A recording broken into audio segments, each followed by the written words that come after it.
divers, and Happy New Year! I'm Tom Feeney, podcaster and purveyor of pop culture propaganda, searching beneath the surface of what seems to be the ordinary, the mundane, the pedestrian. In other words, this time we dive into a cultural phenomenon that's named after another cultural phenomenon. You've probably heard of it before, but what exactly is the Streisand Effect, and how did it become part of our modern lexicon? Mysteries of the Deep.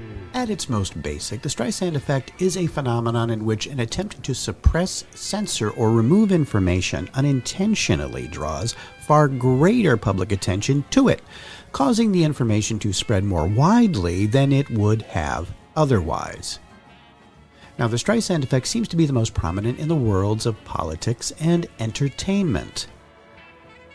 With the coming of the 21st century, social media has made this effect not only more prevalent, but has also increased the sheer volume of occurrences. Most recently, new editor-in-chief of CBS News Barry Weiss has fallen victim to the Streisand Effect.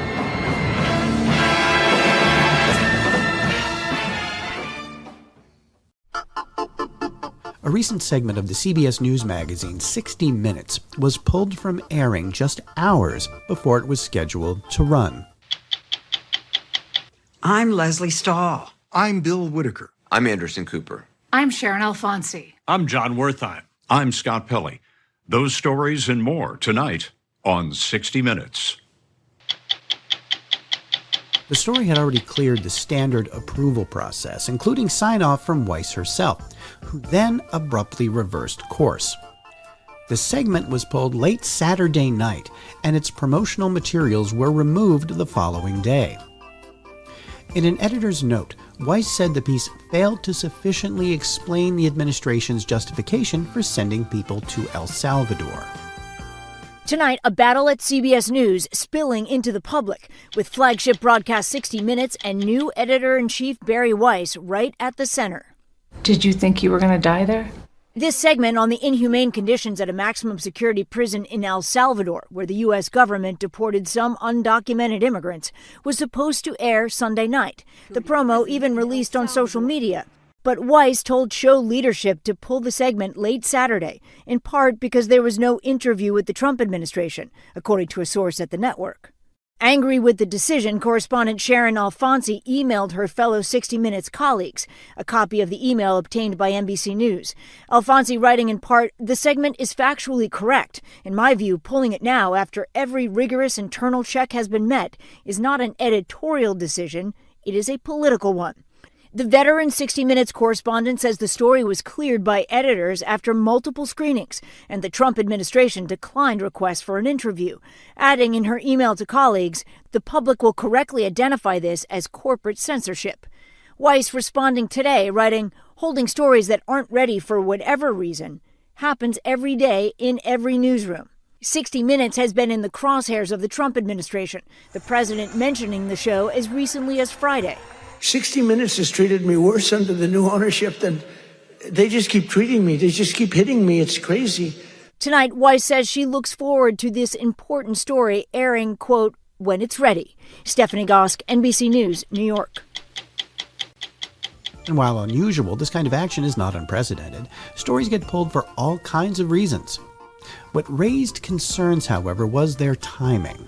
Coming so late in the process and being so awkwardly handled, it was almost guaranteed to provoke controversy. While the nothing-to-see-here attitude taken by Weiss would have fostered suspicion anyway, what happened next raised the temperature considerably. Because the decision to cancel the segment was made at the last minute, not everyone got the memo in time. Enter Canada's Global TV. The 60-minute segment was uploaded to Global TV's streaming platform. Some people in the U.S. used a VPN to watch it. At least one person recorded it, distributing it through an iCloud account. And as with pretty much all things, it ended up on YouTube. And ever since, CBS's lawyers have been playing a fierce game of digital whack-a-mole, trying to take down the segment as it makes its way from channel to channel. and you can imagine how well that went. As of this recording, the segment seems to have found a permanent home on the digital repository known as the Internet Archive. A classic example of the Streisand effect. The harder you work to keep people away from something, the more people will try even harder to find out what that something is. Now, of course, this is nothing new. There have been many examples of the Streisand effect in history. Back in 1971, the Nixon administration attempted to block publication of classified documents detailing U.S. involvement in Vietnam. These became known as the Pentagon Papers. And what was the result? Well, a Supreme Court ruling against the censorship order made the documents far more famous, reinforcing freedom of the press and increasing public distrust of governmental attempts at secrecy.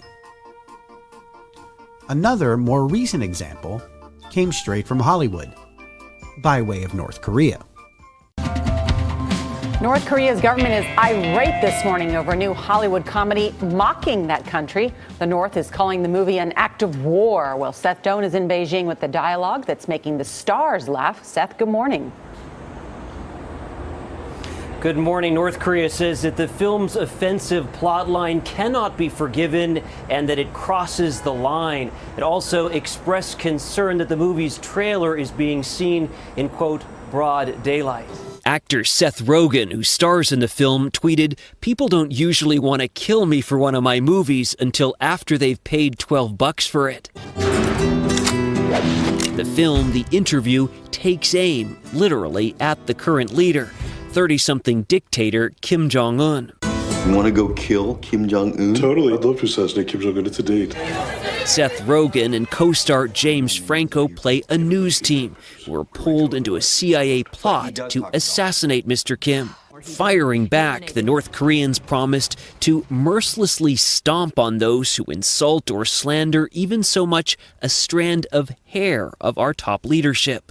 If the U.S. government permits or protects the film, there will accordingly be firm and merciless response. Sony Pictures canceled the theatrical release of the comedy The Interview after repeated threats from the North Korean government. Sony's decision to withdraw the film from release sparked intense backlash from politicians, journalists, and civil liberties advocates who argued the studio had capitulated to foreign intimidation and set a dangerous precedent for censorship through threats. Then President Barack Obama publicly criticized the cancellation, saying Sony had made a mistake.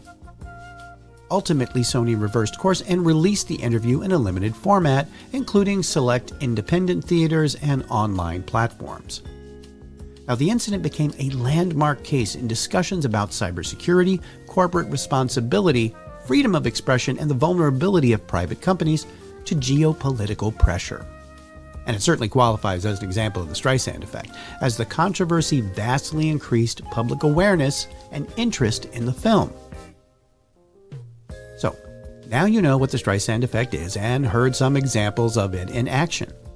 But how did an iconic performer get her name attached to this phenomenon? Oh, well, I'm glad you asked.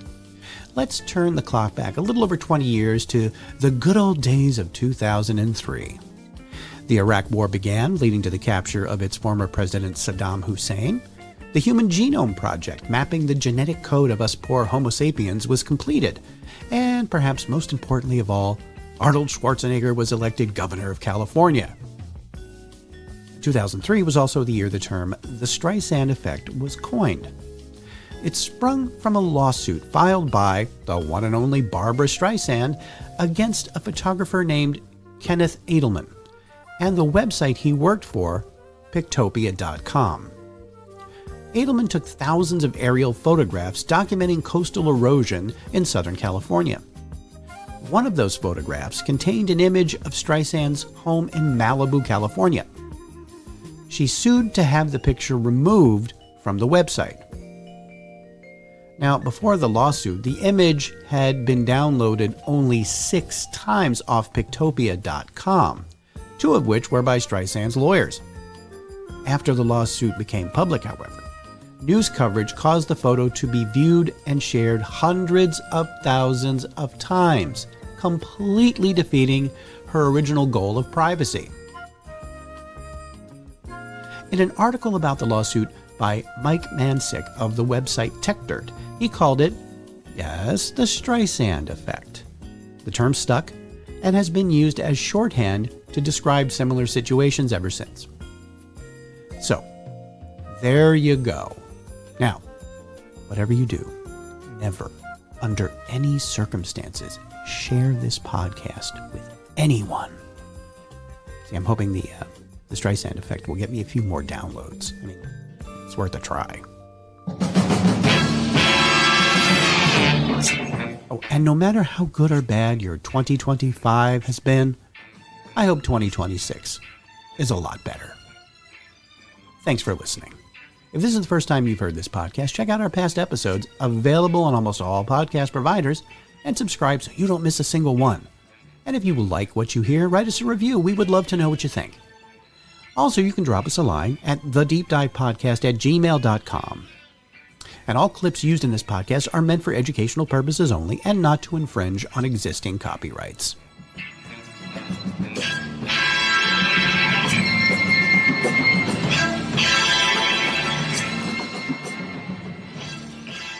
Mysteries of the Deep is part of the Deep Dive Podcast family and a production of Automaton Studios.